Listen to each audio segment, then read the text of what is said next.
पूर्ण निरंकार से परिचित होने के लिए हमें पूर्ण निरंकार के दो भागों, दो पहलुओं, साकार व निरंकार पहलू को जानना समझना आवश्यक है।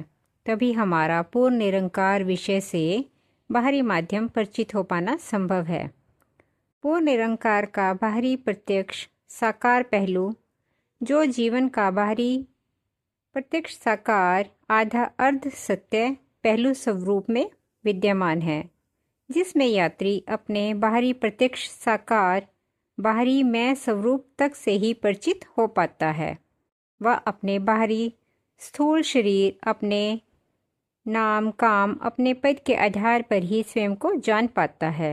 वह वास्तव में कौन है, उसका इस जीवन में आने का, इस जीवन में होने का असल उद्देश्य क्या है, वह नहीं जान पाता। वह अपने साकार स्थूल तक से परिचित, साकार विषय व्यवस्थाओं तक से परिचित रहता हुआ केवल बाहरी तरक्की, बाहरी ऊंचाई, बाहरी उड़ान, बाहरी लक्ष्य, बाहरी प्रेम, बाहरी समर्पण, बाहरी मृत्यु, बाहरी रूपांतरण जैसे विषयों तक से ही परिचित हो पाता है। यानी संपूर्ण प्रत्यक्ष विषयों तक से ही परिचित हो पाता है। वह सारा जीवन इन्हीं बाहरी विषयों को पाने और बढ़ाने हेतु प्रयासरत बना रहता है। यानी जीवन के साकार पहलू में यात्रा करता हुआ यात्री साकार पहलू विषय भेद तक से ही परिचित हो पाता है।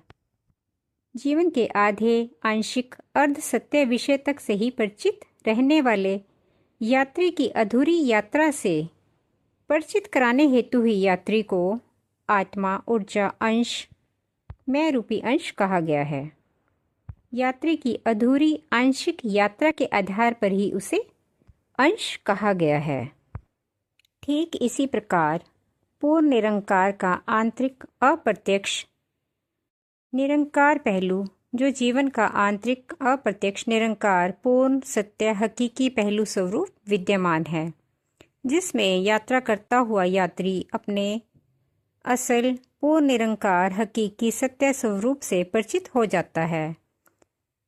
असल में मैं कौन हूँ, मेरा इस जीवन यात्रा का असल उद्देश्य क्या है, जान लेता है। वह जीवन में मौजूद साकार से निरंकार तक की संपूर्ण विषय व्यवस्था भेद की पूर्णता को भी जान लेता है। जान लेता है कि मृत्यु पूर्णता क्या है, जीवन पूर्णता क्या है, उड़ान पूर्णता क्या है, निरंकार पूर्णता क्या है, प्रेम पूर्णता क्या है, समर्पण पूर्णता क्या है। तब हमें समझना है कि जीवन के बाहरी प्रत्यक्ष साकार पहलू से आंतरिक अप्रत्यक्ष पूर्ण निरंकार सत्य हकीकी पहलू तक पहुंचने की यात्रा को पूर्ण कर पाना ही पूर्ण निरंकार को उपलब्ध होना है, पूर्ण निरंकार से परिचित होना है। तब जीवन के आंतरिक अप्रत्यक्ष हकीकी निरंकार पहलू यात्री हेतु भिन्न भिन्न उच्चारण को समझे तो ऐसे आला अव्वल आंतरिक अप्रत्यक्ष हकीकी निरंकार पहलू तक पहुंचने वाले यात्री को ही पूर्ण परमात्मा, पार ब्रह्म, परमेश्वर, परम तत्व, परम ऊर्जा, पूर्ण निरंकार स्वरूप कहा गया है।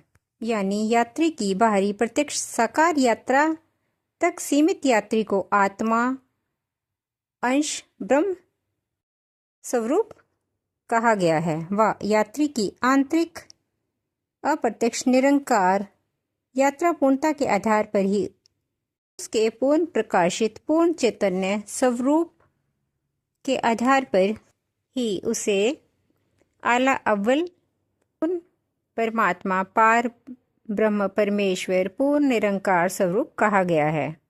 तब हमें समझना है कि जीवन के बाहरी प्रत्यक्ष साकार पहलू से जीवन के आंतरिक अप्रत्यक्ष हकीकी निरंकार पहलू तक पहुंचने की यात्रा को पूर्ण करना ही निरंकार पूर्णता को उपलब्ध होना है, पूर्ण निरंकार से परिचित होना है, पूर्ण निरंकार से रूबरू होना है।